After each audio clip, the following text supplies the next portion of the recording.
નમસ્કાર દર્શક મિત્રો, ગુજરાત સમાચાર ટેલિવિઝન પર આ એક અત્યંત અગત્યની ચર્ચામાં આપ સૌનું સ્વાગત છે। આજનો વિષય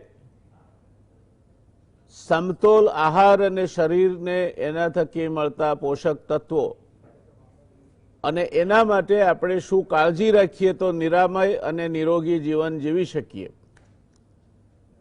આપણે ત્યાં કોઈને આશીર્વાદ અપાય છે તો પણ એમ કહેવાય છે કે શતમ જીવેમ શરદ શતમ પશ્યેમ શરદ, તમે 100 શરદ જીવો, 100 શરદ જુઓ પણ ખરા। શતમ ગ્રાણેન શરદ, 100 શરદ તમે સૂંઘી પણ શકો અને શતમ બ્રૂયામ શરદ, 100 શરદ તમે સમજી શકો। એટલે 100 વર્ષ જીવવાનું નિરામય જીવન, પથારીમાં પડ્યા પડ્યા 100 વર્ષ જીવવાનો કોઈ મતલબ નથી। અને એવું તંદુરસ્ત જીવન જીવવા માટે પહેલી અને પાયાની જરૂરિયાત એ તમે શું ખાઓ છો તે છે। આમે રોટી, કપડા और મકાન એ ત્રણ માનવ જીવન માટે પાયાની જરૂરિયાત છે અને એમાં સૌથી અગ્રિમ ક્રમે રોટી આવે છે। રોટી એટલે આપણો ખોરાક અને એ ખોરાક એ આરોગ્યની બાબતમાં મહત્વનો ભાગ ભજવે છે। જીવનને ટકાવી રાખવા યોગ્ય પ્રમાણમાં સૂર્યપ્રકાશ, ગરમી, ચોખ્ખી હવા, પાણી આ બધું અત્યંત જરૂરી છે। તેમ શરીરને અનુકૂળ આવે તેવો ખોરાક પણ અત્યંત જરૂરી છે। પશ્ચિમની પ્રજાએ પણ હાલના જમાનામાં યોગ્ય ખોરાકને ઘણું મહત્વનું સ્થાન આપ્યું છે અને ખોરાકની તમામ વસ્તુઓનું રાસાયણિક રીતે પૃથ્થકરણ કરી એ જુદી જુદી વસ્તુઓમાં શા તત્વો રહેલા છે તે મુકરર કર્યા પછી કેટલો ખોરાક લેવો તે નક્કી કરે છે અને એનું માપ એ કેલરીમાં કાઢવામાં આવે છે। રાસાયણિક રીતે ખોરાકની વસ્તુઓનું થતું આ પૃથ્થકરણ ઉપયોગી તો અવશ્ય છે, પરંતુ એ સાથે એ પણ વિચારવું પડે કે માત્ર અમુક તત્વો અમુક વસ્તુમાં છે એથી મનુષ્ય શરીર અને તેની તંદુરસ્તી માટે એની ઉપયોગિતાનો નિર્ણય કે સ્વીકાર થઈ શકે। મનુષ્ય શરીર કેટલે અંશે તે તત્વોને ગ્રહણ કરી શકે છે તે ઉપર તેનો નિર્ણય મહદ અંશે આધાર રાખે છે। દર્શક મિત્રો, આપણા ત્યાં 6 ઋતુ છે। આપણા ત્યાં સમર, મોન્સૂન અને વિન્ટર, આવી 3 નહીં 6 ઋતુ છે। શરૂ થાય વર્ષા અષાઢ મહિનાથી, પછી અત્યારે આપણે જેમાંથી પસાર થઈ રહ્યા છે તે શરદ, ત્યાં પછી શિયાળો બેસે, દિવાળી પછી હેમંત, હેમંત પછી શિશિર, શિશિર પછી વસંત અને વસંત પછી ગ્રીષ્મ। આ 6 ઋતુઓ છે ને 6 ઋતુનો આપણા ત્યાં એક ચોક્કસ આહાર છે।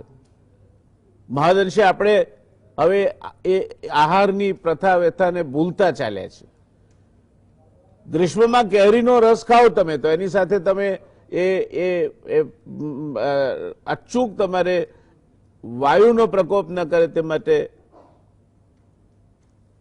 સૂંઠનો પાવડર ખાવો જોઈએ અને કબજિયાત ન કરે તે માટે એમાં ઘી નાખવું જોઈએ। શ્રાદ્ધમાં પિત્તનો પ્રકોપ થાય માટે એનું શમન કરવા માટે દૂધની વાનગીઓ ખવાય।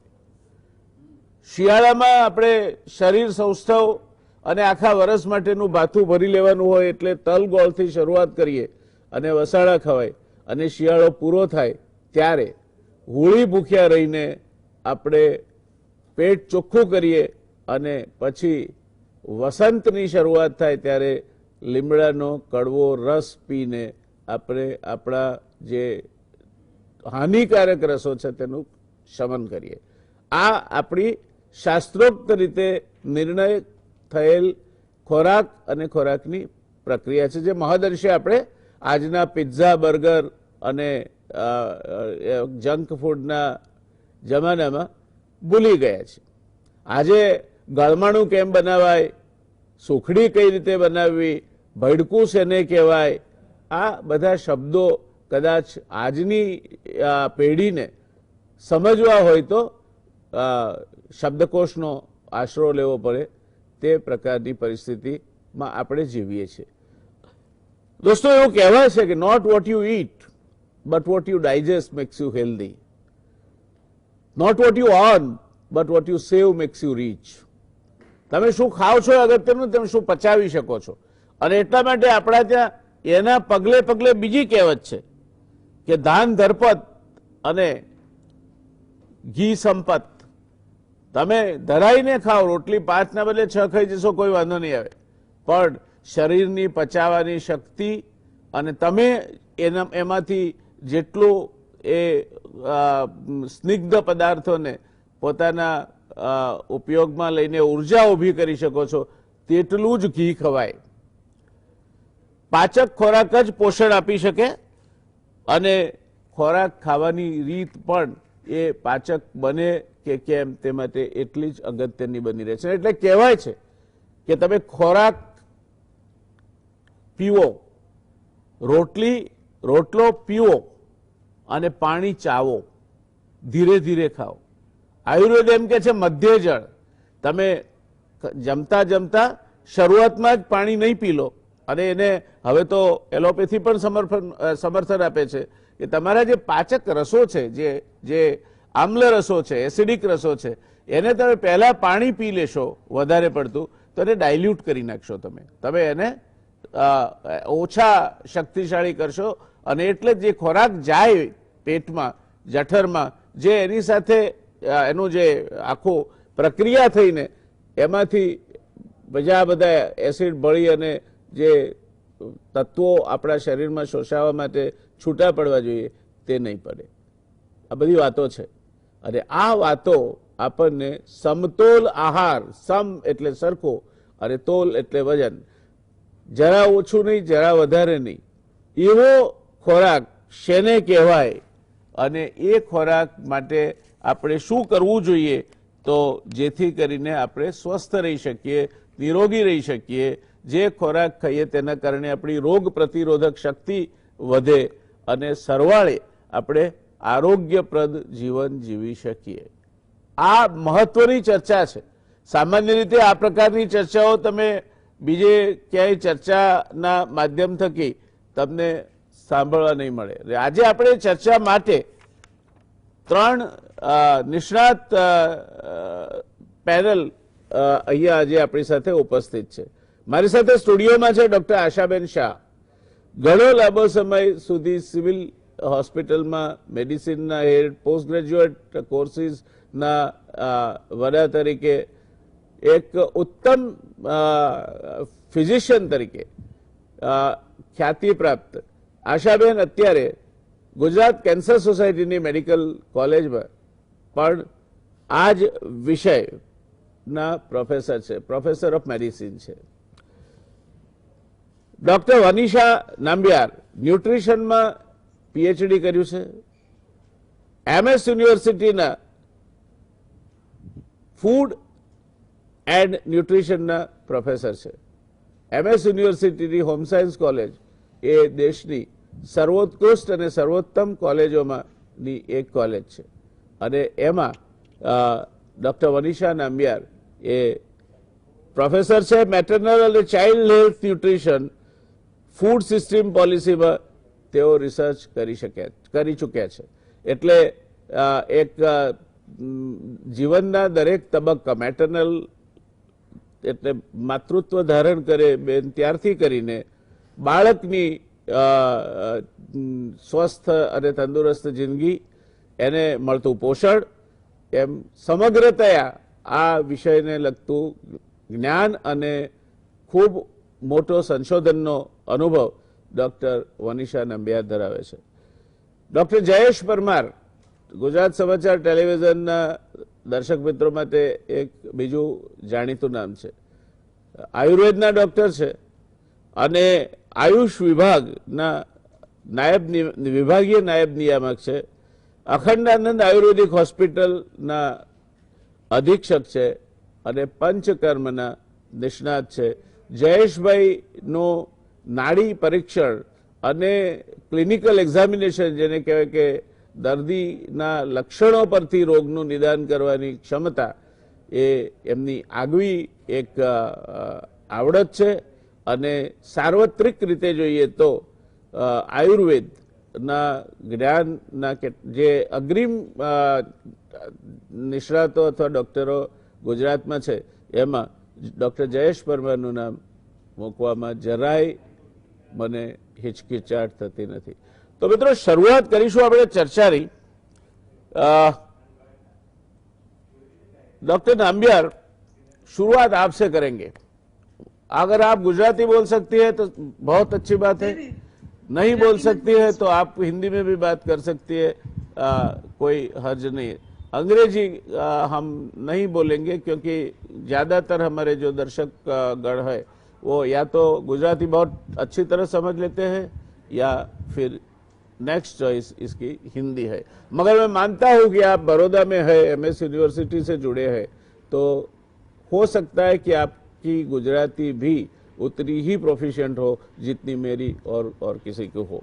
मुझे पूछ रहा है आपसे कि ये जो न्यूट्रिशन की बात हम करने जा रहे हैं, समतोल आहार की बात हम करने जा रहे हैं, आजकल कोविड के समय में भी जो एक चीज बताई जाती है कि आप विटामिन सी लो, आप फ्रूट्स ज्यादा लो, ऐसी चीजें लो जिससे आपकी रोग प्रतिरोधक शक्ति में बढ़ोतरी हो.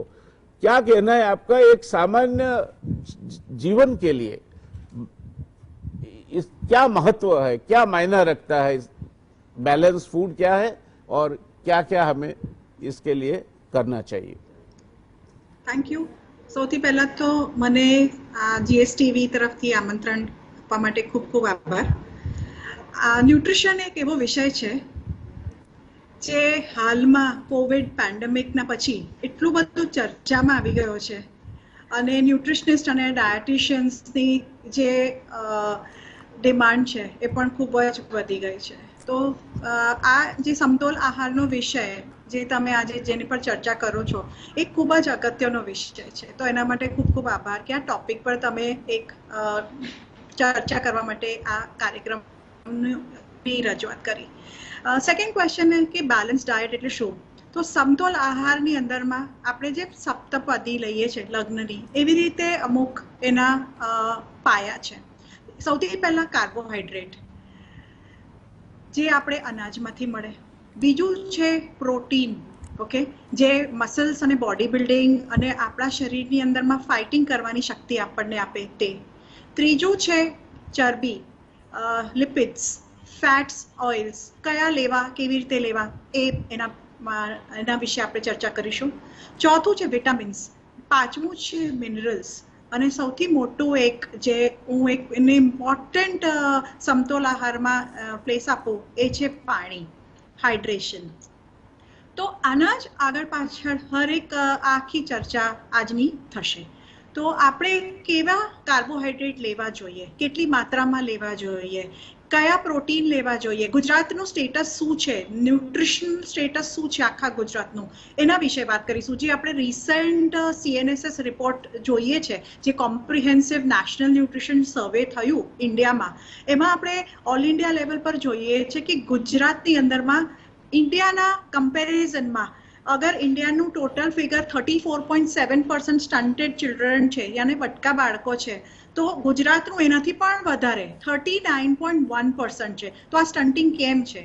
ક્રોનિક અંડર ન્યુટ્રિશનના કારણે. તો સમતોલ આહાર, જેવું તમે મને શરૂઆતમાં ઇન્ટ્રોડક્શનમાં જ કીધું કે મેટર્નલ એન્ડ ચાઇલ્ડ હેલ્થ ત્યાંથી શરૂ થાય, માતા એક ગર્ભવતી થાય ત્યાંથી. તો એક થાળી જેની અંદરમાં કરેક્ટ કાર્બોહાઈડ્રેટની માત્રા હોય, કરેક્ટ પ્રોટીનની માત્રા હોય, એમાં વિટામિન મિનરલ ભરપૂર હોય, એમાં કરેક્ટ ટાઈપની ચરબી હોય અને સાથે એક પાણીનું પણ એડિક્વેટ માત્રામાં હોય, એ એક થાળીના વિષયમાં આજે આપણે વાત કરીશું. ધન્યવાદ જયેશભાઈ. આયુર્વેદ તો આહાર અને આહારને લગતા સંલગ્ન યમ નિયમોનું બહુ ઝીણવટથી એનું અવલોકન અને વર્ણન કરે છે. કેટલાક આહાર વિપરીત આહાર તરીકે પણ આયુર્વેદે ગણ્યા છે. તો આયુર્વેદની દ્રષ્ટિથી તંદુરસ્ત રહેવા માટે કયા પ્રકારના આહાર અને એનું શું મહત્વ હોય છે? સામાન્ય રીતે આપણે જ્યારે આયુર્વેદની વાત કરીએ ત્યારે હું એવું ચોક્કસ કહીશ કે આહાર તો આપણે સારામાં સારો પૌષ્ટિક આપવાનો છે, પણ ખાવાનો છે કોને?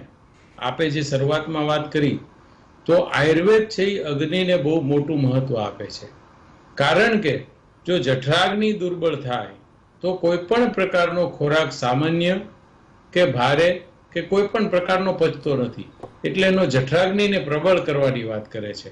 એટલે આયુર્વેદની દ્રષ્ટિએ જ્યારે વાત કરીએ ત્યારે સૌ પ્રથમ તો આપણે લોકોને એ સમજાવવું પડશે અને દરેક લોકોએ એ સમજવું પડશે કે મારો અગ્નિ કેવો છે. એના માટે જે સિદ્ધાંતો છે કે ભૂખ લાગે તો જ જમવું, ભૂખ લાગે તો જમવું પણ ભૂખ કરતા ઓછું જમવું. સાથે સાથે દરેક લોકોએ પોતે એ વિચારવું પડશે કે મને આગળનો ખોરાક જે ખાધો છે એ પચી ગયો છે કે કેમ. એ જાણ્યા પછી આપણે આયુર્વેદમાં પાચન શક્તિ વધારવા માટે, જઠરાગ્નિને પ્રબળ કરવા માટે એવું આયુર્વેદમાં કીધું છે કે ભોજન પૂર્વે આદ્રક શ્રેષ્ઠ. જે સિંધાલુ ને આદુની કટકી રાખવાની વાત કરી છે, ભોજન પૂર્વે આદ્રક શ્રેષ્ઠ, ભોજન મધ્ય વારી શ્રેષ્ઠ. જમતા જમતા વચ્ચેથી થોડું થોડું પાણી પીવું, જેથી કરીને ડાયલ્યુટ વધારે થઈ જાય, એન્ઝાઇમ સાથે સારી રીતે ભળી શકે, પાચન શક્તિ સારી થાય. ભોજનાંતે તક્રમ શ્રેષ્ઠ. આપણે અગાઉના ઘણા કાર્યક્રમમાં વાત કરી છે તક્રની, તો મથિત તક્રની વાત છે કે જે અગ્નિને ખોરાકની સાથે બાર મંથન થયેલી છે એ પણ મંથન કરે અને અગ્નિને પ્રજ્વલિત કરે છે. તો આ જ નક્કી કર્યા પછી જે આહારની વાત છે કે ભાઈ દરેક વ્યક્તિએ કેવો આહાર ખાવો, તો આયુર્વેદની અંદર તો એટલું બધું વિશાળ દર્શન છે આ બાબતનું કે દરેક લોકોની વય, બલ, કાળ કે કેવા કાળે શું ખાવું, કઈ ઉંમરે શું વધારે ખાવું, કયા દોષ પ્રમાણે, વાત, પિત્ત અને કફ એવા 3 દોષ છે. તો શરીરની પ્રકૃતિ કયા પ્રકારની છે, શરીરનો રોગ કયા પ્રકારનો છે, એમ દરેક ભિન્ન ભિન્ન લોકોની અંદર, ભિન્ન ભિન્ન રોગોની અંદર, ભિન્ન ભિન્ન વ્યક્તિઓમાં ભિન્ન ભિન્ન રીતનો એનો ડાયટનો પ્લાન નક્કી થાય છે. પણ સામાન્ય રીતે એવું ચોક્કસ કહી શકાય કે લોકોએ હળવો ખોરાક જમવો, ખાસ કરીને ઘી, તેલ, માખણ, ચીઝ જેવા ભારે ખોરાકો છે પોતાના અગ્નિને જાણીને જ ખાવા. ધાન્ય, કઠોળનું વધારે સેવન કરવું, કારણ કે ધાન્યની અંદર આપણે જોઈએ તો એમાં 2 પ્રકારના અદ્રાવ્ય રેસા અને દ્રાવ્ય રેસા હોય, ફાઇબર્સ. અદ્રાવ્ય રેસાઓ છે એ કબજિયાતને દૂર કરે, ડાયજેસ્ટિવ સિસ્ટમને સારી કરે અને કેન્સર સુધીના રોગોમાં આપણને ખ્યાલ છે કે ફાયદો કરે છે. અને દ્રાવ્ય રેસા છે એ આપણા શરીરની જે શર્કરા એટલે કે આપણે શુગર છે એને, કોલેસ્ટ્રોલને નિયંત્રિત કરે છે. સાથે સાથે કઠોળની જે વાત કરીએ તો ચણા, મગ, મઠ, વાલ, વટાણા આ બધી જે વસ્તુઓ છે એનાથી અંદર આપણને એન્ટીઓક્સિડન્ટ મળે અને પ્રોટીન પણ મળે. સાથે વાત કરી કે તાજી ભાજીઓ, તાંદળજો છે, મેથી છે, પાલક છે, કાચું કચુંબરમાં ગાજર, મૂળા એવું બધું છે. અને સામાન્ય રીતે સરગવો છે, શાકની અંદર જોઈએ તો સરગવો, કારેલા, પરવળ, દૂધી, ગલકા, તુરિયા એવા શાકો છે. અને એવું જોવામાં આવ્યું છે કે આપણે ટેસ્ટ માટે જઈએ છીએ, પોષણક્ષમ ભાવોનો અભાવ ઉત્પન્ન થયો. એનું કારણ હું એવું માનું છું કે કદાચ ટેસ્ટને આપણે વધારે પ્રાધાન્ય આપ્યું છે કે સ્વાદ ઉપર આપણે વધારે ગયા. એના કારણે જે આપણી રાંધવાની જે જૂની પદ્ધતિઓ હતી, એક સામાન્ય ઉદાહરણ આપીશ કે આપણે રોટલી છે એ અત્યારે મોટા ભાગના ઘરોમાં જો સર્વે કરવામાં આવે તો લોઢીની અંદર કરવામાં આવે છે. જે આપણી જૂની માટીની તાવડી હતી એની અંદર જો કરવામાં આવે તો લોઢીની અંદર એક તો જલ્દી થઈ જાય છે, પણ જો એને ફરીને પાછું ગોળનું વાળવામાં આવે તો 50% લોટનું ગોળનું પાછું વળી જાય. જ્યારે માટીની અંદર ધીમા તાપે આચેલી જે શેકેલી જે રોટલી છે એનો એક એક દાણો છે એ શેકાય છે અને એ આપણને ડાયજેસ્ટ કરવામાં સારું પડે છે. સાથે સાથે વાત તમે પીઝા, બર્ગરની વાત કરી તો આયુર્વેદ તો એવું કહે છે કે તિલ પિષ્ટ સમાન, અન્ન વિષ સમાન. મેંદો નહીં પણ મેંદા જેવો કોઈ પણ લોટ કે મેંદા જેવું કાંઈ પણ એ વિષ સમાન ગણાવ્યું છે. એટલે એનું આપણે ધ્યાન રાખવું પડશે. સામાન્ય રીતે સંભારની અંદર આપણે લસણ, ડુંગળીનો એવોઇડ લોકો કરતા હોય છે, પણ લસણ, ડુંગળી છે એ સલ્ફરયુક્ત છે, જેના કારણે આપણને બેક્ટેરિયા, ફૂગ અને વાયરલ ડિસીઝની સામે પણ પ્રતિકાર મળે છે. અને અમે તો જ્યારે લંગ્સની અંદર લંગ્સને લગતા જે રોગો થાય છે ફેફસાને લગતા, એની અંદર લસણનો લેપ પણ કરાવીએ છીએ. તો આવા ધ્યાન આપણે રાખીશું. ખાંડને બદલે ખાવાની અંદર મધ, ગોળ અને સાકરનું જો આપણે ઉપયોગ કરીએ તો ચોક્કસ પ્રમાણે આપણને ફાયદો થાય છે. ટૂંકમાં કહીએ તો હળવા અને સુપાચ્ય ખોરાક, ભૂખ કરતા ઉણોદરી વ્રતનું પાલન, જે આપણે અગાઉ પણ કીધું હતું કે એક કોષ્ટના 4 ભાગ કરવા, 2 ભાગ ખોરાક, 1 ભાગ પાણીને 1 ભાગ હવાનો રાખવો. દરેક લોકોએ આ વસ્તુને સમજવી પડશે. અને નિરામ અવસ્થા, હું દરેક વખતે કહું છું, લોકો જો આ વસ્તુ સમજી જાય ને તો 75 નહીં પણ હું એવું કહીશ કે 80% રોગો થાય જ નહીં. કે દરેક લોકો પોતાના શરીરની અંદર અપાચિત ખોરાક જે છે કે પચ્યો છે કે નહીં એને જો જાણવા માંડે, કારણ કે જઠરાગ્નિ મંદ પડે એટલે અપાચિત ખોરાકના કારણે આમ ઉત્પન્ન થાય આપણા શરીરની અંદર, જે ટોક્સિસિટી ડેવલપ થાય અને જુદા જુદા રોગનું કારણ બને. તો દરેક લોકો આ વ્યવસ્થાને જો જાણી અને પોતે પોષણક્ષમ ભાવોને ધ્યાનમાં રાખે, સ્વાદ કરતા પોષણને ધ્યાનમાં રાખીએ અને હળવો ફૂળો ખોરાક ખાઈએ તો ચોક્કસથી આપણે શતાયુ જીવન જીવી શકીએ. ધન્યવાદ જયેશભાઈ. દર્શક મિત્રો, એક શબ્દ વાપર્યો જયેશભાઈએ, ઉણોદરી. આ કદાચ તમને સમજવામાં તકલીફ પડી હોય તો આપણને ભૂખ હોય એના કરતાં 25% ઓછું ખાવું, હોજરી ખાલી રાખવી, જેથી કરીને તમને જે તમારો જે ખોરાક છે ત્યાં વલોવાય છે જઠરમાં, અને એવે સમયે તમે બરાબર પેલા ડબ્બામાં માણસો પેક કરી દીધા હોય તો હાલવા ચાલવાની જગ્યા ના રહે, તે પ્રકારની પરિસ્થિતિનું નિર્માણ ન થાય. અને કમ ખાઓ ઓર ગમ ખાઓ, એ આપણો મૂળભૂત રીતે સિદ્ધાંત છે. કમ ખાઓ, થોડું ઓછું ખાશો તો વાંધો નહીં આવે. અને ક્યારેક સંબંધો જાળવવા હોય તો ગમ ખાઓ, કારણ કે ગુસ્સે થશો તો તમને જ નુકસાન થવાનું છે, અને પછી ડાયાબિટીસથી માંડીને સ્ટ્રેસ સુધીના તકલીફો તમારે જ વેઠવાની છે. એટલે આ બે વસ્તુ જયેશભાઈએ કહી. ધન્યવાદ જયેશભાઈ. આપણે આગળ ચર્ચા વધારીશું.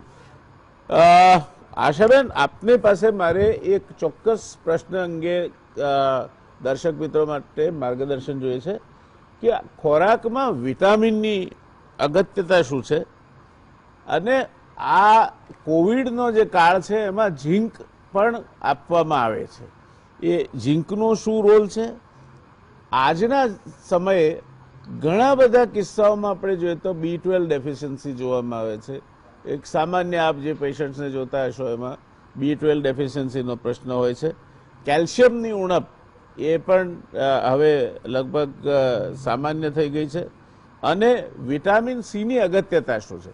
આમ ચૂસી કે બીજી ટીકડીઓ લેવી, પણ એ સિવાય આમળા કે લીંબુ એ થકી વિટામિન આપણે લઈએ તો એની અગત્યતા શું છે? અને કુલ મિલાકે આ વિટામિન જે કહીએ છીએ આપણે એનું સ્વાસ્થ્યમાં મહત્વ શું છે, અને રોગ પ્રતિરોધક શક્તિ એના કારણે કેટલા અંશે વિકસિત થાય છે અથવા ટકી રહે છે? હા, આ બહુ આપણે સારો ક્વેશ્ચન પૂછ્યો સાહેબ. એક તો સમતોલ આહાર માટે આપણે જાણ્યું કે જુદા જુદા જે ઘટકો છે ખોરાકના એ પૂરતા પ્રમાણમાં અને બેલેન્સમાં આપણે લેવું પડે.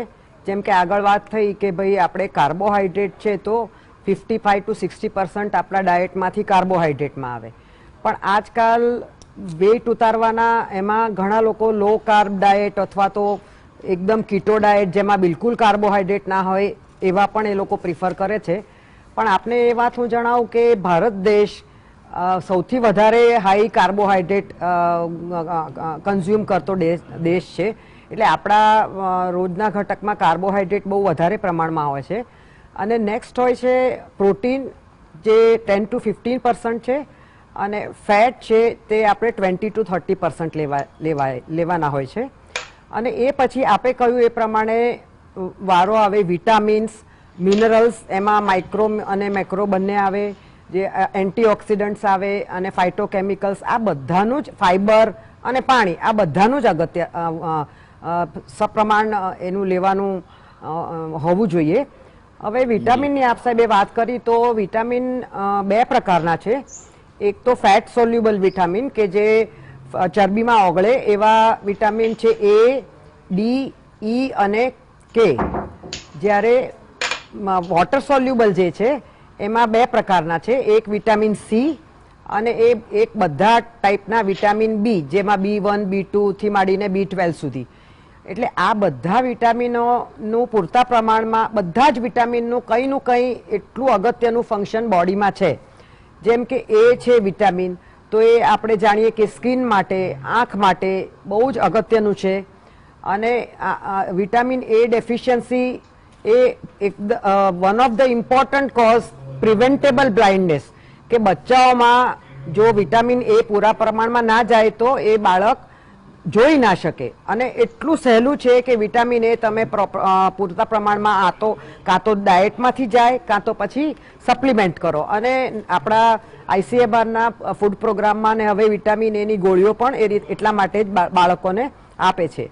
એટલે આ થઈ એની વાત. ડી આપ જાણો એ પ્રમાણે ઇટ ઇઝ એ છે ને બોન અને મિનરલ્સ એ બધામાં અગત્યનું છે. એનું કેલ્શિયમ મેટાબોલિઝમ પર પણ એનું બહુ અગત્યનું પાસું છે. વિટામિન ડી અત્યારે તમે કોઈ પણ લેબોરેટરીમાં કરાવવા જાઓ તો મોટા ભાગના લોકો 60 થી 70% લોકોને વિટામિન ડીની ઉણપ આવતી હોય છે. અને એમાં ડાયાબિટીસ જેવા જો રોગ હોય તો એ ખાસ પ્રોમિનન્ટ હોય છે. હવે વિટામિન ડી ઓછું હોય તો પણ શરીરમાં લોકોને થાક લાગે, સ્નાયુઓમાં દુખાવો થાય અને ઇમ્યુનિટી ઓછી રહે, આ બધી તકલીફ રહે છે. એટલે વિટામિન ડી પણ આપણે પહેલાં એમ માનતા હતા કે સૂર્યના પ્રકાશમાં આપણે બેસીએ તો આપણા ચામડીમાંથી એ વિટામિન ડી ફોર્મેશન થાય. પણ હવે અત્યારના ટાઈમમાં એવી રીતે કોઈને તડકામાં બેસવાનો કે જે સ્ટિપ્યુલેટેડ ટાઈમ માટે એવો તો કોઈ ટાઈમ મળતો નથી. એટલે આ પણ એક અગત્યનું છે. અને વિટામિન ઈ કે તો એ એન્ટીઓક્સિડન્ટ તરીકે એની બહુ જ અગત્યતા છે. અને એની ઉણપ હોય તો અમુક મગજના ડિસઓર્ડર પણ થઈ શકે. અને આ બધા જે ફેટ સોલ્યુબલ વિટામિન છે એ બધા નોન વેજીટેરિયન ડાયટવાળાઓને ખાસ પ્રોબ્લેમ નથી થતો, પણ જે વેજીટેરિયન હોય એમાં આ પ્રોબ્લેમ થઈ શકે છે. એક જ મિનિટ. આશાબેન, આપની ચર્ચા આગળ ચાલુ રાખીશું આપણે, પણ રોકાઈશું હમણાં એક નાનકડા કમર્શિયલ બ્રેક માટે. ત્યાં પછી પાછો આપ જે ખૂબ રસપ્રદ માહિતી આપ આપી રહ્યા છો આગળ વધારીશું આપણે. બ્રેક બાદ પુનઃ આ રસપ્રદ ચર્ચામાં આપ સૌનું સ્વાગત છે. દર્શક મિત્રો, આશાબેન વાત કરી રહ્યા હતા વિટામિન ઈ ની, અને એનાથી શું ફાયદા થાય તે બાબતની. આશાબેન, આપ જે વાત જ્યાંથી અધૂરી મૂકી હતી ત્યાંથી આપ આગળ વધારો અને વિટામિન્સને લગતી બીજી પણ જે મુદ્દાઓ હોય આપના તે દર્શક મિત્રોને માર્ગદર્શન આપો.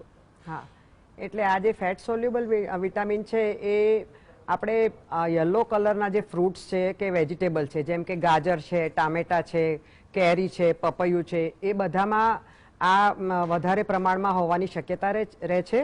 બીટા કેરોટીન જેમાં વધારે હોય એમાં એવા પદાર્થો લેવાથી પણ આની સારી એવી મદદ મળે છે.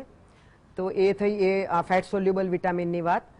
અને જો આપણે વિટામિન સીની વાત કરીએ, સાહેબે અમે પૂછ્યું એ પ્રમાણે, તો એ વિટામિન સી આપની વાત સાચી છે કે જે સિટ્રસ ફ્રૂટ કે જે ખાટા ફ્રૂટ્સ છે, જેમાં લેમન છે, આંબળા છે, મોસંબી, નારંગી વગેરે જે છે, એ બધામાં વિટામિન સી પૂરતા પ્રમાણમાં મળી રહે છે. પણ જો વિટામિન સીની ડેફિશિયન્સી હોય કે ઉણપ હોય તો પણ એની ઘણી ગંભીર પ્રકારની અસર થતી હોય છે. બાળકોમાં સ્કર્વી નામનો રોગ થતો હોય છે. અને જ્યારે મોટાપણે જ્યારે પણ આ ડેફિશિયન્સી થાય ત્યારે આપણને નાની નાની ઘણી ઇન્ફેક્શન જે છે, ઇન્ફેક્શન પ્રોનનેસ, એટલે વધારે પ્રમાણમાં ઇન્ફેક્શનમાં તમે આવી જાઓ કે એવી બધી તકલીફ પણ થવાની શક્યતા રહે છે. એટલે વિટામિન સીની આ સાહેબ કહો છે એ પ્રમાણે તમે ચૂસીને ગોળી પણ લઈ શકો કે આ સિટ્રસ ફ્રૂટ જે ખાટા ફ્રૂટ છે એ પણ લઈ શકાય. અને બાકી રહી વાત વિટામિન બી, એટલે બી કોમ્પ્લેક્સ એટલે B1 થી B12 સુધીના ઘણા વિટામિન્સ છે. એમાં બધા ઇન્ડિવિજ્યુઅલ વિટામિનની કદાચ વાત કરવી અત્યારે અસ્થાને રહેશે, પણ એ બધા વિટામિન બી નું સખત અગત્યતા છે. અને ખાસ કરીને જો તમે પ્યોર વેજીટેરિયન હો કે વીગન હો, વીગન એટલે જે ડેરી પ્રોડક્ટ પણ ના ખાય, તો એ લોકોમાં વિટામિન બી અને પર્ટિક્યુલરલી B12ની ડેફિશિયન્સી થવાની ઘણી શક્યતા છે. કારણ કે આપણે જાણીને નવાઈ લાગશે કે વિટામિન B12ના કોઈ આજે આપણને જે પણ પહેલા વિટામિન B12 મળતું હતું એ પાણીની ઇમ્પ્યોરિટીઝ કે પાણીની અશુદ્ધતા હતી એમાંથી મળતું હતું. હવે જમાનો એ આવ્યો કે આપણે આરો વાળું પાણી પીએ કે એક્વાગાર્ડનું કે એવું કંઈ જે પાણી પીએ એટલે એ અશુદ્ધિઓ દૂર થઈ જાય છે. એટલે એટલા માટે જ હવે આપણને B12ની ડેફિશિયન્સી કે B12નું પ્રમાણ ઓછું થવાનું અને એના લીધે એનિમિયા થાય છે કે હિમોગ્લોબિન ઓછું થઈ જાય અને B12ની ડેફિશિયન્સીના લીધે નર્વસ સિસ્ટમ પર પણ અસર થાય, હાથ પગમાં લાય બળે, હાથ પગના તળિયા બહેરા થઈ જાય, એવી બધી પણ તકલીફ થઈ શકે. એટલે આ B12 પણ બહુ અગત્યની વસ્તુ છે અને એના માટે પણ તમે લીલા શાકભાજી લો અને તમે તમારા ડાયટનું પૂરેપૂરું ધ્યાન રાખો અને જો તમે વિટામિન બીનું લેવલ 12નું લેવલ કરાવો અને ઓછું હોય તો તમારે ઉપરથી ગોળી અથવા તો ઇન્જેક્શનના ફોર્મમાં વિટામિન B12 લેવું પડે. કારણ કે જો B12 ઓછું હોય તો એને મેગેલોબ્લાસ્ટિક એનિમિયા કે જે એક પ્રકારનો એનિમિયા છે એ થાય છે. એમાં થાક લાગવાથી માંડીને ગંભીર પરિણામમાં મગજ ઉપર પણ અસર થઈ શકે છે. એટલે આ બધા વિટામિનોનું સ્થાન બહુ અગત્યનું છે અને એ આપણને જાણીને પૂરતા પ્રમાણમાં આપણા ખોરાકમાં આવે. જેમ કે બધું ખાઈને તળીને ખાઈએ કે બાફીને ખાઈએ તો એમાં વિટામિનની પ્રમાણમાં માત્રા નાશ પામે છે. એટલે લીલા શાકભાજી છે કે ફ્રૂટ્સ છે, ફ્રૂટ્સની બહુ જ અગત્યતા છે વિટામિન માટે બી. અને હવે તો અમારા એસોસિએશન છે, હાર્ટ એસોસિએશન કે ડાયાબિટીક એસોસિએશન, એ લોકો એમ કહે છે કે દિવસના 5 સર્વિંગ ફ્રૂટના તમારે લેવા જોઈએ. ખેર કદાચ પોસાય નહીં બધાના માણસોને માટે 5 વાર લેવાનું ફ્રૂટ, પણ જે પણ સિઝનમાં સસ્તું મળે અને જે તમને પરવડે એ ફ્રૂટ પણ લેવાથી આમાં ઘણો ફાયદો થઈ શકે. જી દર્શક મિત્રો, ફળ એ આપણે સામાન્ય રીતે અત્યાર સુધી તો એવું હતું કે તમે જો પપૈયું લઈને ઘરે જતા હોય તો કોઈ સામે મળે તો પૂછે કે કોણ માંદું છે. એટલે આપણે આપણી ટેવો બદલવાની જરૂર છે. બીજું, તમારા ઘરમાં આરો પ્લાન્ટ કે એ પ્રકારના પાણી શુદ્ધિકરણ માટેના કોઈ યંત્રો લગાડેલા હોય તો હંમેશા તમે આ પંક્તિ યાદ રાખજો કે જે પોષતું તે મારતું તેવો દિશે ક્રમ કુદરતી. તમને એક બાજુ અશુદ્ધિઓ દૂર કરી આપે છે આ મશીન, પણ B12 જેવા એકદમ અત્યંત જરૂરી વિટામિન પણ એ એમાંથી કાઢી લે છે. એટલે તમારા ઘરમાં આરો પ્લાન્ટ હોય તો વિશેષ ચેતીને ચાલજો કે B12 ડેફિશિયન્સીના તમે શિકાર ના બનો, નહીં તો હાથ પગના તળિયા બળવાથી માંડીને મગજના સ્નાયુઓ સુધીની તમને મુશ્કેલીઓ વેઠવી પડશે. આ વાત સાથે સાથે સમજી લેવી જરૂરી છે. આપણે વેજીટેરિયન જો ખોરાક ખાતા હોઈએ તો આ બાબતમાં વિશેષ આપણે કાળજી રાખવી જોઈએ અને ફળોનો વપરાશ યથાશક્તિ વધારવો જોઈએ.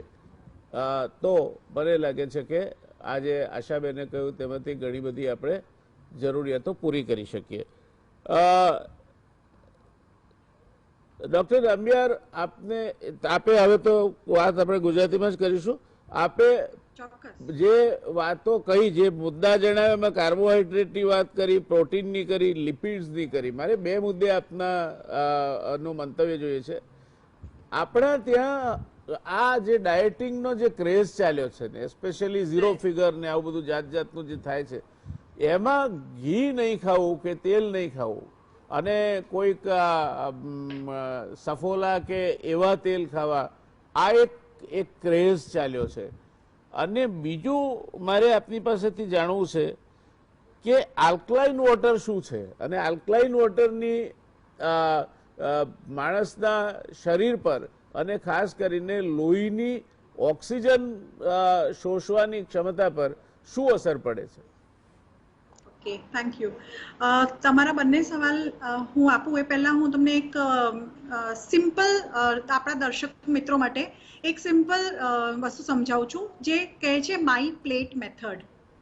હવે આ માય પ્લેટ મેથડથી જે આશાબેને કીધું, જે મેં શરૂઆતમાં વાત કરી કે એક બેલેન્સ ડાયટ એક સામાન્ય જનતાને કેવી રીતે સમજ પડે, તો તમારી થાળીને 4 ભાગમાં ડિવાઈડ કરો.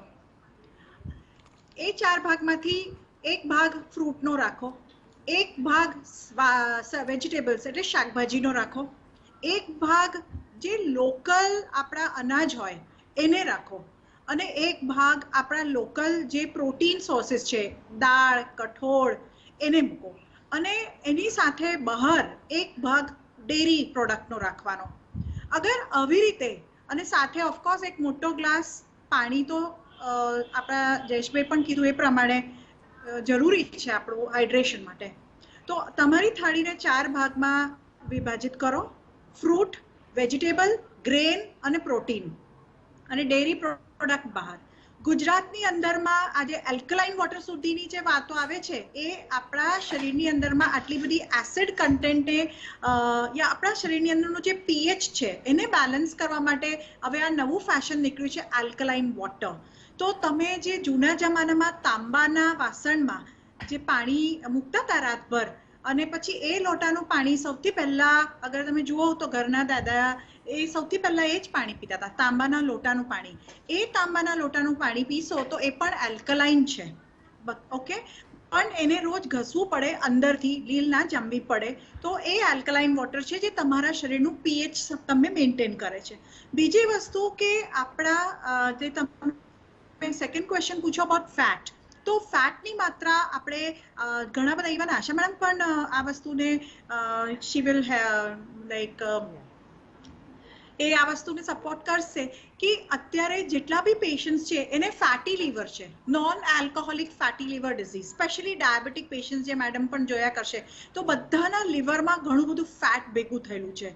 તો ગુજરાતી ડાયટ્સના પર અમે ઘણા સર્વે કર્યા છે, starting from maternal, child, adult અને ઇવન ડાયાબિટીક પેશન્ટ્સ. તો ફેટની માત્રા તમારે વિઝિબલ ફેટ એટલે જે ઘી, તેલ જે દેખાય છે તે, એ માત્ર 20 ગ્રામ પર ડે લેવાનું છે. 20% ખ્યાલ ખબર ના પડે તો 4 ચમચી, નાની 4 ચમચી ઘી યા તેલ.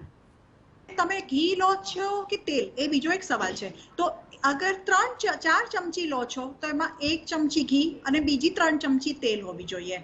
કયા તેલ લેવા જોઈએ? સફોલા કે એવા કોઈ ફેન્સી તેલ લેવાની બિલકુલ જરૂરત નથી. જે કચ્ચી ઘાણીનું તેલ અને નોન રિફાઇન્ડ નેચરલી ઘાણીમાં તમને મળતું હતું અનફિલ્ટર્ડ કલરવાળું ડાર્ક કલર ઓઇલ, એ સૌથી સારું છે. બિકોઝ એ જે પણ ફ્રૂટમાંથી એ તેલ કાઢીએ છીએ આપણે, એ તેલના એ ફ્રૂટની ગુડનેસ પણ એ તેલમાં આવે છે. તો આપણે રેડ પામ ઓઇલ એવી રીતે ફેશનમાં આવ્યું. વિટામિન એ, આશા મેમે વાત કરી વિટામિન એ ડેફિશિયન્સીની, તો red palm oil vitamin A deficiency દૂર કરવા માટે આપણા ઇન્ડિયામાં લાવવામાં આવ્યું સાઉથ ઇસ્ટ એશિયાથી, ઇન્ડોનેશિયા, મલેશિયાથી. હવે પ્રોબ્લેમ એ થઈ ગયો છે કે આપણે જે રેડ પામ ઓઇલ, પામના ફ્રૂટનું તેલ આપણે વાપરવાનું હોય એ રેડ પામ ઓઇલ છે, પણ અત્યારે પામના કર્નલનું ઓઇલ વપરાય છે, જે ફ્રૂટનો અલગ પાર્ટ છે. એની અંદરમાં એટલું બધું સેચ્યુરેટેડ ફેટી એસિડ્સનો ભાગ છે.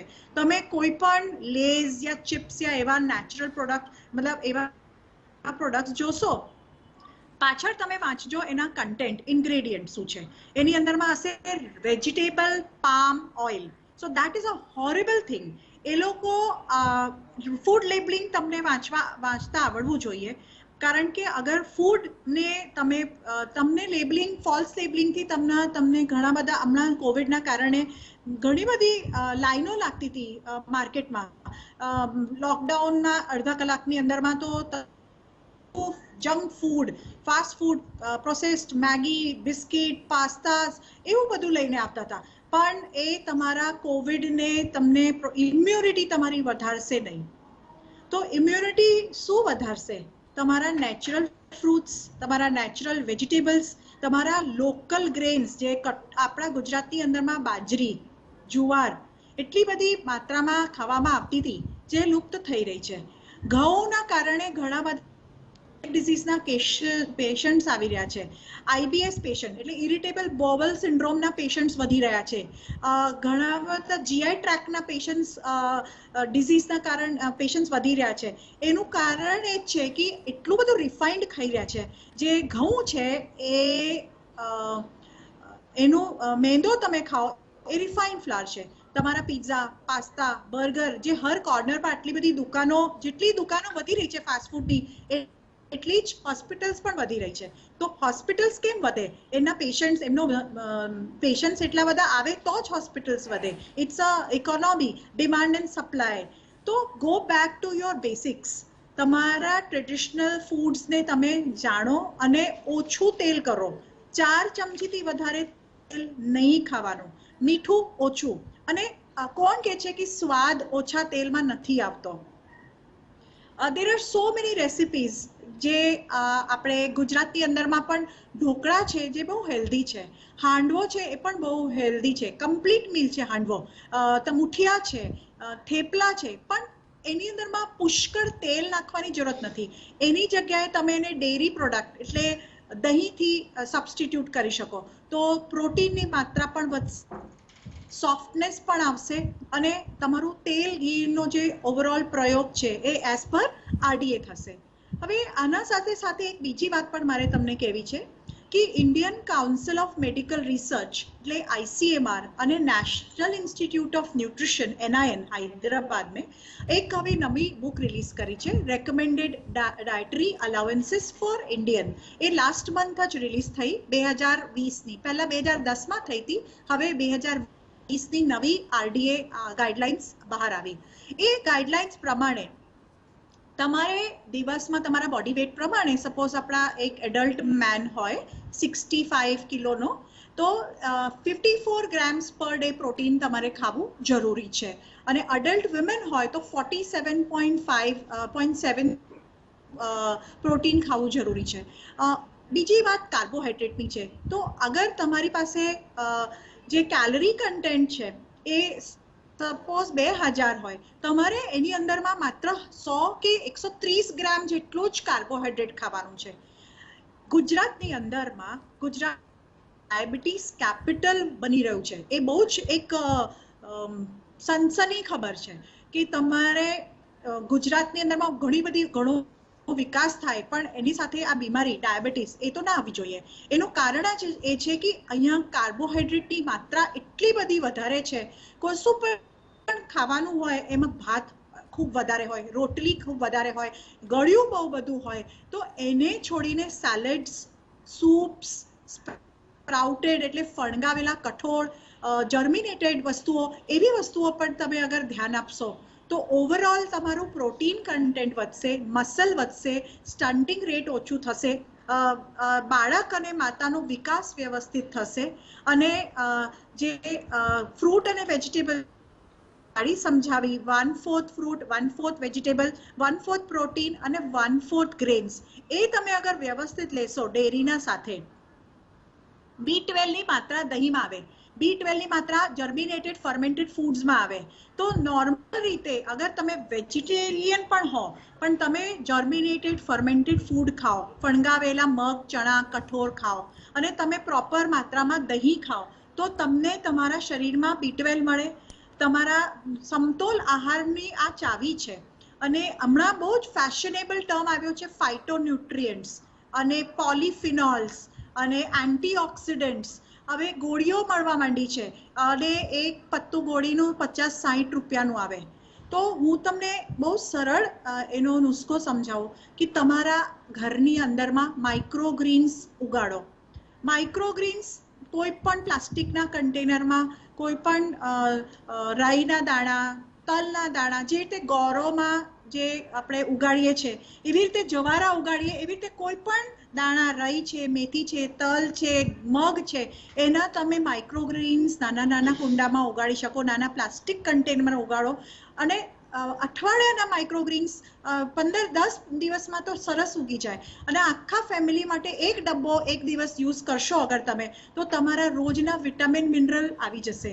તો શાકભાજી મોંઘી છે, ફ્રૂટ્સ મોંઘા છે, પણ આ તમારું ઘરનું ઓર્ગેનિક ખાતરથી ઘરના વસ્તુમાં તમે ઉગાડો તો તમારા વિટામિન મિનરલ, જે કોવિડમાં પહેલો સવાલ તમે મને પૂછ્યો, ઝિંક અને વિટામિન સીની ગોળીઓ એટલી બધી વપરાઈ રહી છે અને હમણાં ઇન્ડસ્ટ્રી પણ વધી ગઈ છે ઓફ પ્રોડક્શન ઓફ મલ્ટીવિટામિન્સ. તો આ બધી વસ્તુ તમને કેલ્શિયમ નેચરલ ગ્રીન્સમાંથી મળશે, આયરન નેચરલ ગ્રીન્સમાંથી મળશે, વિટામિન સી નેચરલ ગ્રીન્સમાંથી મળશે, ઝિંક જે છે એ તમારા લોકલ અનાજમાંથી મળશે. મિલેટ્સ અમે એને કહીએ. મિલેટ્સ એટલે જે બિલકુલ સસ્તા અનાજ, કોદરી, તમારો સામો, જેટલા બી જૂના જમાનામાં વપરાતા સસ્તા ગ્રેન્સ હતા, જેને કહેવા કે જેને રાજા મહારાજા નહોતા ખાતા અને ગરીબ પ્રજા જે ખાતી હતી, એ બધા ગ્રેન્સ ખાવાનું શરૂ કરી દો. બિકોઝ વીટ, ગ્લુટેન, સિલિયાક ડિઝીઝ એક મોટી પ્રોબ્લેમ છે. પેટની બીમારીઓ જે અહીંયાના લેડીઝ જે હોય છે, આટલું મોટું ગાગરડા જેવું પેટ લઈને ફરે છે, એની અંદરમાં ચરબી અને એની અંદરમાં ભર પચેલો ખૂબ સારો બહુ બધો ખાવાનું હોય અંદર. કોન્સ્ટિપેશન અને ઇરિટેબલ બોવલ સિન્ડ્રોમ એ બી બહુ જ માત્રામાં અનરિપોર્ટેડ છે. કોઈ તમને આવીને કહેશે નહીં કે એમને કબજિયાતની પ્રોબ્લેમ છે, પણ 3માંથી 1ને કબજિયાતની પ્રોબ્લેમ હોય છે. એટલે આટલું બધું ખાવાનું કેમ ખાવાનું? જરૂરત હોય નહીં એ પ્રમાણે એટલું બધું ખાવાનું ખાવાની જરૂરત નથી. અને સાહેબે પહેલાં જ કીધું કે જેટલું આપણને ભૂખ લાગે એનાથી થોડું પેટ ઓછું. અને એક્સરસાઇઝ વેરી વેરી ઇમ્પોર્ટન્ટ. તમે આખો દિવસ હમણાં લોકડાઉનમાં ઘરની અંદર એક્સરસાઇઝ કરી શકો. કૂદકા મારો, દાદરા ચઢ ઉતર કરો, એક સિંગલ જોગિંગ કરો, સ્પોટ જોગિંગ કરો, ગમે તે કરી શકો. થોડાક આગળ પાછળ. તો આ બધી જરૂરત છે. સમતોલ આહારને પચવા માટે ચાલવું, 30 મિનિટનો moderate to vigorous activity per day એટલું લખેલું છે. અને જે 400 grams of fruit and vegetables જે કહેવામાં આવ્યા છે, એ અગર બજારે ના મળે તો ઘરમાં ઉગાડો, હોમ ગાર્ડનિંગ કરો. ઘણા બધા વેલ તમે ઘરમાં ઉગાડી શકો છો. So I think I have given lot No, of wonderful, description. wonderful. You have given a very good account of what one should be doing. મને લાગે છે કે આ આજનું જે આપણું 1 કલાકની ચર્ચા છે એમાં તો બધી જ વાતો નહીં આપણે આવરી શકીશું. અને સબ્જેક્ટ ટુ ધી પેનાલિસ્ટ કન્વિનિયન્સ કદાચ આવતા અઠવાડિયે આ જ દિવસે બાકીની વાત આગળ ચલાવવા માટેનો આપણે પ્રયત્ન કરીશું, જેથી એક સંપૂર્ણ જ્ઞાન મળી રહે. દર્શક મિત્રો, જેટલું દવાની અગત્યતા નથી તેટલી તમે શું ખાવ છો તેની અગત્યતા છે. કઈ રીતે ખાવ છો તેની અગત્ય. આપણે અત્યાર સુધી તો શું ખાવ છો ની વાત કરી, કઈ રીતે ખાવ છો એની વાત હજુ આપણે નથી કરી. કે બાળક ટીવી સામે બેસીને ટીવી જોતા જોતા ખાતું હોય તો એને શું પરિણામ આવે, આપણે વાત નથી કરી. ઊભા ઊભા ખાઈએ શું પરિણામ આવે, આપણે વાત નથી કરી. રાત્રે 12 વાગે સરસ મજાનો ભાજીપાઉં ખાઈએ કે આલુ ટિક્કી ખાઈએ શું પરિણામ આવે, આપણે વાત નથી કરી. કરીશું. આપણે સ્વસ્થ રહેવું છે.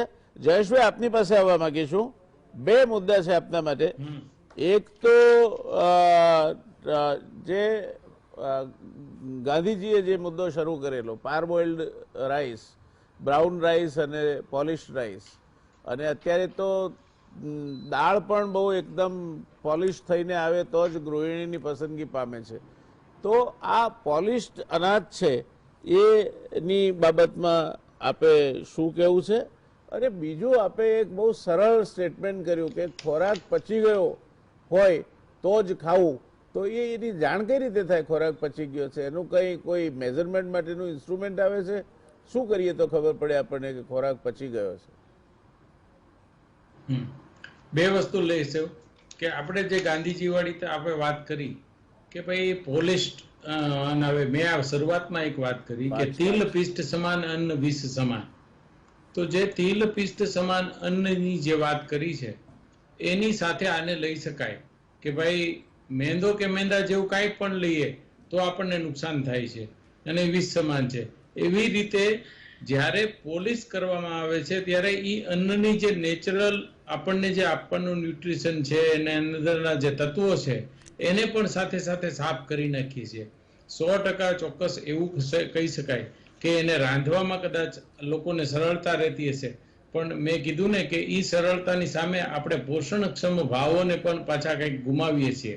જેવી રીતે આપણે વાત કરીએ કે કોઈ શાક છે એ સુધારીને નાના નાના ટુકડા કરીને જો એને રાંધવામાં આવે તો ચોક્કસપણે એની અંદરના તત્વો વધારે પ્રમાણમાં. એટલા માટે શાકના ફોડવાનુંની જે વાત કરી છે આપણી જે જૂની પદ્ધતિ છે કે એના મોટા કટકા રાખવામાં આવે જેથી એની અંદરનું તત્વ જળવાઈ રહે. રાંધવાની પણ એક ચોક્કસ પદ્ધતિ છે. આપણે માની લ્યો કે તમે કુકરની અંદર શાક બનાવીએ છીએ ફ્લાવરનું, અને જ્યારે એ સીટી વાગી જાય ને ખોલીએ છીએ ત્યારે એની જે સ્મેલ આવે છે એના કરતા તમે ધીરે ધીરે જે પકવવાની આપણી હાંડલાની જે પદ્ધતિ હતી એની અંદર જે શાક પકવવામાં આવે તો ચોથા ઘરે ખબર પડે છે કે અહીંયા આ ઘરની અંદર આવું શાક બની રહ્યું છે. તો એ જે ફોતરાવાળા અનાજ છે એના ફોતરા દૂર કરીને આપણે ચોક્કસ એને સાફ કરવા જોઈએ, પણ વધુ પડતા સાફ કરી નાખવાથી, પોલિશ કરવાથી એની અંદરનું જે તત્વ છે એ આપણને પૂરા પ્રમાણમાં મળતું નથી અને આપણને ખરેખર તો નુકસાન થતું હોય છે. અને વાત બીજી જે વાત કરી કે ભાઈ આપણે કઈ રીતે માનીએ કે આપણને આગળનો ખોરાક પચી ગયો છે, તો બે વસ્તુ છે કે એક તો ભૂખ લાગે છે, આગળનો ખોરાક પચે તો ભૂખ લાગે છે. સ્વાદથી, ટેસ્ટથી મનોલોભિત જે આપણે ખોરાક ખાઈએ એમ નહીં, પણ પેટ હળવું લાગે, સ્ફૂર્તિવાળું હોય અને ભૂખ લાગે, એ એના સિમ્ટમ્સ છે. સાથે સાથે કોઈ પણ પ્રકારનો ઓડકાર આવતો નથી. જો આગળનો ખોરાક પચ્યો હોય, અજીર્ણ હોય, તો ચોક્કસપણે આગળના ખોરાકના, માની લો કે તમે બપોરે ખાધું છે એનો સાંજે 7 વાગે ઓડકાર આવતો હોય કે એવા ખાધેલા ખોરાકના ડકાર અને પેટ ભારે લાગતું હોય, તો આપણે જમવાનું લેપ્સ કરવું જોઈએ. આ એક બહુ મોટી ઓલી છે. બીજી વાત, કકડીને ભૂખ લાગે ત્યારે સમજવું કે આગળનો ખોરાક પચી ગયો છે. એવું નહીં કે વાનગી જોઈને ખાવાનું મન થાય. આ બેમાં ડિફરન્સ છે. અને આપણે જોયું કે તંદુરસ્તી રહેતા હોય મોટા માણસો જે 80-90 વર્ષના હોય, હું તો ઘણા બધા દર્દીઓ આવે એની સાથે વાતચીત પણ કરતો હોઉં છું, એનું પોતાનું શિડ્યુલ જાણતો હોઉં છું. તો મેં જોયું છે કે 80-90% લોકો છે એ તંદુરસ્ત રહેવા માટે થોડા ભૂખ્યા રહેતા હોય છે. અને એ લોકોને જેને કહેવાય ને કે ખોરાક પ્રત્યે રુચિ હોય પણ ચાઈને થોડું ઓછું જમતા હોય. આપણે એનો ખોરાક જમવાનો પૂછીએ તો એની અંદર એમ કે હું સાહેબ રાત્રે પછી બહુ નથી જમતો, આટલું જ જમું છું, સાંજે મને બહુ ઈચ્છા ન હોય, હું પોતે પણ મને આમ મનથી પણ ન લેવું હોય, તો એ લોકો લાંબુ જીવતા હોય છે. એનું કારણ કે બે ખોરાક વચ્ચે મિનિમમ, બે વખતના જમવાના વચ્ચે મિનિમમ એ લોકો 8 કલાકનો સમય ગાળે છે. તો આ જે છે એ વસ્તુ સમજવાની છે. બાકી વાત તમે પણ હમણાં જેમ સાહેબે વ્યાસાહેબે જે વાત કરી એ પણ એક બહુ મહત્વની છે કે તમે ક્યારે જમો છો, શું જમો છો, કેવી રીતે જમો છો. આયુર્વેદમાં એવું કહેવાય છે કે અમે ઘણી વાર વાત કરતા હોય ને તો એમ કહીએ કે ફિકરની ફાકી કરી શાંત અને પ્રસન્ન ચિત્તે જમો, આનંદ પ્રમોદ કરતા બાળકો સાથે ભોજન કરો. ક્લેશમય વાતાવરણમાં આપણે જમ્યા હોય, સ્ટ્રેસમય વાતાવરણમાં આપણે જમ્યા હોય તો આપણી પાચન શક્તિને મંદ કરી નાખે છે.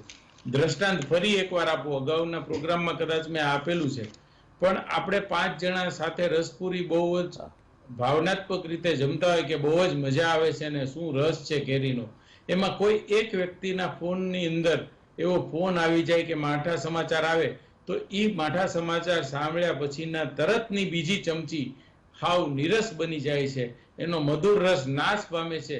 એ રસની અંદર ખામી નથી આવતી, પણ આપણા લાળ રસની અંદર ખામી છે. એટલે આપણા પાચક સ્ત્રાવો, એન્ઝાઇમ્સ, લાળના સ્ત્રાવ, લાળ રસ બધાની સાથે મગજને બહુ મોટો સંબંધ છે. Thank you. અને એટલા માટે જયેશભાઈ, I think, પ્રસન્ન ચિત્તે જમવાનું. આજની સમય મર્યાદા આપણને અહીં રોકવા માટે મજબૂર કરી રહી છે. આપણે મળીશું પ્રસન્ન ચિત્તે ચોક્કસ જમવું જોઈએ. આવતા મંગળવારે. આપ ત્રણેયની કન્વિનિયન્સ હોય તો આ ચર્ચાને આગળ વધારવી છે, કારણ કે ઘણું બધું રહી જાય છે. દર્શક મિત્રો, ચોક્કસ ચોક્કસ 4 મુદ્દા આમાંથી આપણને મળ્યા. એક તો અન્ન મોટું નથી, ભૂખ મોટી છે. તમે જો કકડીને ભૂખ નહીં લાગી હોય એને ખાશો તો એ તમને નુકસાન વધારે કરશે, ફાયદો નહીં કરે. આયુર્વેદની એ ભાષામાં જયેશભાઈના વિષયમાંથી જ મેં ઉછીનું લીધું છે. ઓકી દાંતણ જે કરે, ઓકી દાંતણ જે કરે, નરણા હરડે ખાય, દૂધે વાળું જે કરે તે ઘેર વૈદ ન જાય. એટલે એક ખોરાકની પદ્ધતિ અંગેની વાત છે. આપણા એલોપેથીના ડૉક્ટર સાહેબો એવું કહે છે કે an apple a day keeps the doctor away. હવે apple may be symbolic, it might have its own, એના પોતાના ગુણધર્મો હશે, પણ ફળ ખાવું કોઈ પણ એ મને લાગે છે કે જરૂરી છે. એ આજની ચર્ચામાંથી નીકળે છે. અને યસ્ય ગૃહે નાસ્તિ માતા તસ્ય માતા હરિતકી, જેના ઘરે બાળકની માં નથી તો એ તંદુરસ્ત રહીને ઉછળી શકે એ માટે હરડેનો પ્રયોગ એ પણ ખૂબ ઉપયોગી છે. આવી તો ઘણી બધી વાતો છે અને એ બધી જ વાતો 1 કલાકમાં આવા 3 નિષ્ણાત તજજ્ઞો હોય અને એમની પાસેથી 1 કલાકમાં બધી જ વાત આપણે જાણી લઈએ એ શક્ય નથી. અને એટલે મેં આપને કહ્યું છે કે આવતા મંગળવારે ફરીવાર આપણે subject to the convenience of my panelist એ લોકોને અનુકૂળ હશે તો નહીં હોય તો એમની અનુકૂળતા પ્રમાણે ગોઠવીને પણ હજુ ઘણી બધી ચર્ચાના મુદ્દા બાકી છે અને એ ચર્ચા આપણે આગળ વધારવી છે, જેથી not what you eat but what you digest makes you healthy. તમે શું ખાવ છો તે નહીં, તમે શું પચાવી શકો છો તે તમને આરોગ્યપ્રદ બનાવે છે. આજે આ ચર્ચાને આપણે વિરામ આપીશું. Doctor Vanisha Nambiar, doctor Ashaben Shah, doctor Jayeshbhai Parmar, મારા 3 વિદ્વાન પેનલિસ્ટનો તહે દિલથી આભાર માનું છું. આજની ચર્ચા ધ્યાનથી દર્શક મિત્રોએ જો સાંભળી હશે તો માનું છું કે આટલાનું અનુકરણ કરશે તો પણ ખૂબ મોટું ડાક્ટરનું બિલ એમનું બચી જશે અને આનંદપ્રદ જીવન જીવી શકશે. એવી શુભકામનાઓ સાથે આજની વાત આપણે અહીંયા વિરામ આપીએ છીએ. શુભરાત્રિ. મળીએ ફરી એકવાર. રાજી રહેજો. Take care.